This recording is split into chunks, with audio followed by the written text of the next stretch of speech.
हम हमारा पिछले वीडियो में आप लोग को बताया था कि benefits of employees benefit under RBC act 1961। आज हम आपको बताएंगे एस्टैब्लिशमेंट बेनिफिट अंडर 1961 अप्रेंटिसशिप।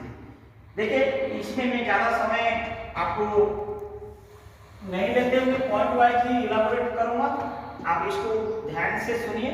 और कोई भी ऑर्गेनाइजेशन एक रजिस्टर्ड फार्म होता है अंडर फैक्ट्री एक्ट, जिसके लिए फैक्ट्री इंस्पेक्टर भी बैठा है स्टेट में, जिसके पास वो गवर्नमेंट हो, प्राइवेट हो या सेमी गवर्नमेंट हो, स्टेट गवर्नमेंट हो या सेंट्रल गवर्नमेंट हो या कोई फाइनेंशियल इंस्टीट्यूशन हो, whomsoever may be, whatsoever may be, wherever they may be, so called their establishment या called institution या called company या called organization या called employers। जब हम आपको बताया थे, आपको विदित होगा कि जो कोई भी एस्टैब्लिशमेंट 30 से ज्यादा 30 नंबर से ज्यादा एम्प्लॉइज है या वर्कर्स है, both on roll and off roll, I mean the regular and contractual, मिलकर उन लोगों को मैंडेटरी बन जाता है कि 2.5% से 15% मैक्सिमम उन लोग को अप्रेंटिसशिप अंतर्गत ट्रेनीज को एंगेज करवाना सालाना कंपल्सरी है, मैंडेटरी है। उसी हिसाब से ये कोई भी एस्टैब्लिशमेंट मान लीजिए एंगेज करवा देता है अप्रेंटिसशिप ट्रेनिंग में, उसको क्या बेनिफिट होता है? That is very very important. एक एस्टैब्लिशमेंट को क्या बेनिफिट है? चलो गवर्नमेंट है वो तो मैंडेटरी मानेगा। एक प्राइवेट सेक्टर को क्या बेनिफिट होता है? एक ओनर को क्या बेनिफिट होता है? एक प्रोप्राइटर को क्या बेनिफिट होता है? या डायरेक्टर्स की जो प्राइवेट कंपनी में जो मेमोरेंडम ऑफ आर्टिकल के अंतर्गत जो डायरेक्टर्स लोग रहते हैं उनको क्या बेनिफिट होता है? ये चीज आज ये वीडियो के जरिए में हम आप लोगों को बताएंगे। बहुत सारे पॉइंट्स हैं, मैं कुछ पॉइंट्स जो मेजर पॉइंट्स हमारे पॉइंट को ही बताऊंगा। इसका अलावा यह नहीं है कि यही पॉइंट में ही रेस्ट्रिक्टेड हो जाता है, लिमिटेशन हो जाता है। इसके बहुत सारे पॉइंट भी ऐड ऑन हो सकता है जो मेरे संज्ञान में नहीं है। मेरे संज्ञान में जो समराइज मैं कर रहा हूँ मेजर पॉइंट को, number 1 reduce the employee turnover. मान लीजिए हम अगर 30 लोग हैं, अगर ट्रेनिंग के रूप में 20 रखें, अगर ट्रेनिंग के रूप में 20 नहीं रखे, अगर हम वो 20 एम्प्लॉयज को रखते थे, उनका सीटीसी और ये ट्रेनिंग को हमने जो स्टाइपेंड देके रखते हैं उसका टर्नओवर को देखिए। सो रिड्यूस द टर्नओवर। अगर टोटल उन लोगों को 50 एम्प्लॉयज को देते थे और 30 एम्प्लॉयज और 20 ट्रेनिंग को स्टाइपेंड देंगे तो टर्नओवर रिड्यूस हो जाता है। ये एक मेजर पॉइंट कंपनी के लिए। और उसी हिसाब से स्ट्रेट वे टैक्स बेनिफिट भी हो जाता है। देखिए, this is the correlate 9 number and 8 number. ये टर्नओवर जब हो जाता है सीधा आपको टैक्स क्रेडिट के में बेनिफिट हो जाता है।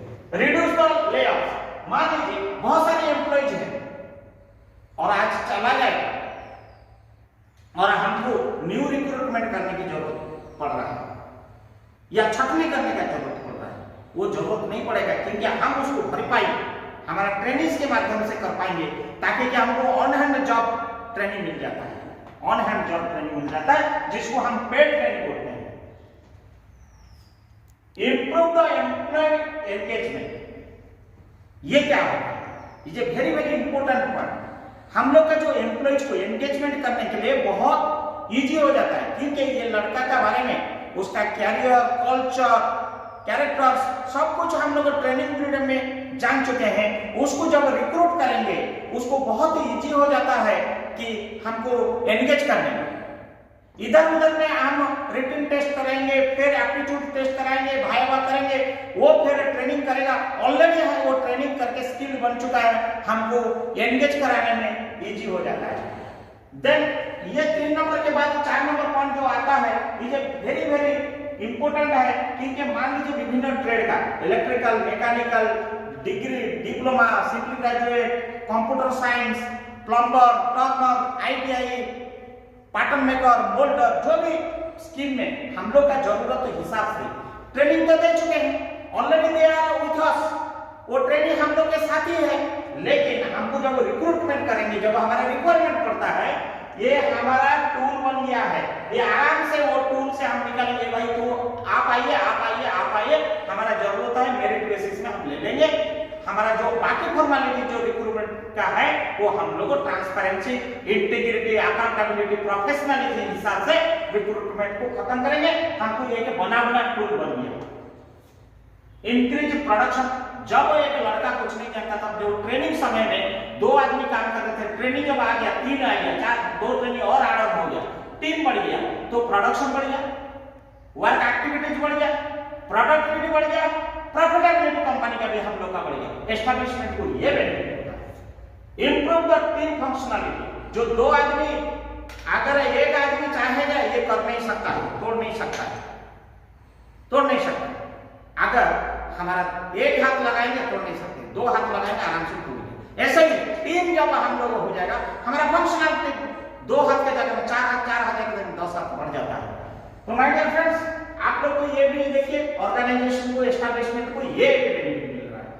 हम लोग को क्या होता है कि बिल्ड ए कॉम्पिटिटिव एडवांटेजेस, मतलब ये टीम कुछ काम कर रहा था, कल हम लोग का एम्प्लॉय कर रहे हैं, आज तो ट्रेनिंग उसके साथ मिल गया, और जब मिल गया प्रोडक्शन प्रोडक्टिविटी जब बढ़ गया, दूसरा डिपार्टमेंट में पता चलता है भाई देखो ना उन लोगों को कर लिया तो हम लोग को भी करना है। एक कॉम्पिटिटिव एडवांटेज टीम बिल्डिंग का भी आ जाता है। तो इंक्लूड ये क्या करता है, आपका retention of workers during and following training period में हम लोग पहचान लेते हैं कि ये हाईली स्किल्ड बन चुका है, ये हमारा काम करने का बंदा है, हमको जरूरत है एस्टैब्लिशमेंट को, हम उसको रिटेंशन करने के लिए रिक्रूटमेंट प्रोसीजर के हिसाब से जो है हम आराम से उसको रिटेंशन कर सकते हैं। या उसका ट्रेनिंग को अप्रेंटिसशिप खत्म हो जाने के बाद कौशल विकास अंतर्गत जो ट्रेनिंग होता है हम उसको में भी कन्वर्ट करते हैं, first ear training, second ear training, third ear training, उसकी बढ़ोतरी भी होता है। ऐसे उन लोग का स्कीम अलग होता है। कौशल विकास में 3 साल का जो प्रधानमंत्री जी की जो योजना आया है, कौशल में 3 साल का ट्रेनिंग, उसके बाद उसको भी एक रिक्रूटमेंट का प्रोफाइल बनता है, रिक्रूटमेंट एक ओपनिंग बनता है, वो एक्सपीरियंस हो जाता है, ट्रेनिंग कम हो एक्सपीरियंस इजीली उसको हो जाता है, एस्टैब्लिशमेंट को बेनिफिट हो जाता है। ये तो ऑलरेडी हमने बोल चुका है। ये क्या होता है, प्रिवेंट एंड एड्रेस स्किल। ये क्या होता है, हम लोग का जो स्किल को, हमारा स्किल को प्रोटेक्टिव करता है, वाइडर करता है, क्योंकि हमने कल जो सीखा था कुछ नहीं था, थ्योरी सीख के आया था।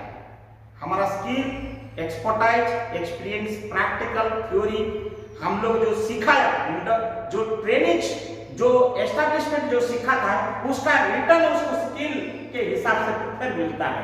ये एक स्किल को प्रिवेंट करता है, इंडस्ट्री उसको उसका एक्सपर्टाइज को रिटर्न करता है, उसको स्किल को यूटिलाइज करने का भी आशा रखता है। एस्टैब्लिशमेंट जब other one is being required, minimize liabilities cost. Training एक एम्प्लॉयज के ला लीजिए, उसका मेडिकल बेनिफिट दो, घर दो, द्वार दो, उसको पानी दो, बिजली दो, सब कुछ दो, उसका सीटीसी देखिए बहुत हाई होता है। बट वही काम अगर ये ट्रेनिंग लोग को कर लेते हैं तो हमारा लायबिलिटीज पर्टिकुलर पीरियड के लिए कॉस्ट हो जाता है, minimize the liabilities cost. Similarly and employees bottom line also, employees का बॉटम लाइन से भी हम लोग को लायबिलिटी जितनी कॉस्ट आता है, मैं ऑलरेडी बोल दिया सीटीसी उसको बॉटम लाइन होता है, मिनिमम जो इंफ्रास्ट्रक्चर से भी हम लोग बेहतर उसको लायबिलिटीज कॉस्ट में रिड्यूस करते हैं। ये सर्वोपरि है एक हम लोग को नेशनल रिकॉग्नाइज या एससीबीटी या एनसीबीटी या एनएटीएस एक रिकॉग्नाइज सर्टिफिकेट होल्डर मिल जाता है। ये एक गर्व की बात है, एक नेशनल क्वालिफाइड पर्सन मिल जाता है। एंड जो थर्ड पॉइंट में मैं यहाँ पे नहीं लिखा हूं, सबसे बड़ा आपका सोशियो इकोनॉमिक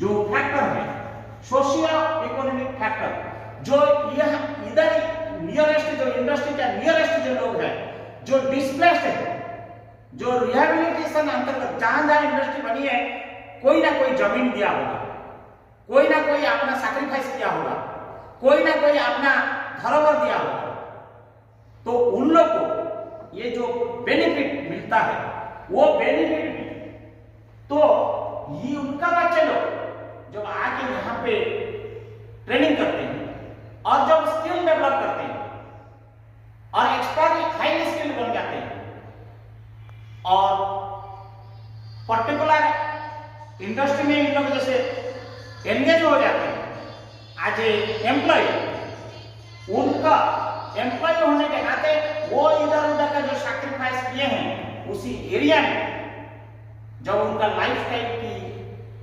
बदलती है, जिंदगी जब स्वच्छ होता है, उनका सोशियो इकोनॉमिक वैल्यू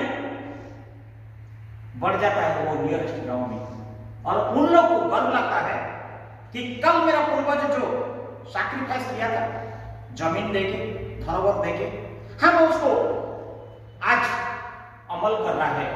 और ये कंपनी जिसके लिए हमारा दादा परदादा ने काम किए, हमने उस कंपनी को और बढ़ावा देंगे। कंपनी हमको धन दौलत सैलरी के रूप में, रिवॉर्ड के रूप में, रिकॉग्नाइज रूप में देते रहेगा, और हम कंपनी के साथ साथ लगाव के साथ साथ हमारा गांव का भी, समाज की भी हम लोग बढ़ोतरी करेंगे। इसका अलावा बहुत सारे पॉइंट्स हो सकता है और है भी, जो हमारा समझने में अभी फिलहाल नहीं है, लेकिन मैं मेजर पॉइंट बोला हूं। इसका अलावा एस्टैब्लिशमेंट को बहुत फायदा ये है जैसे कि सेफ्टी, सिक्योरिटी, हेल्थ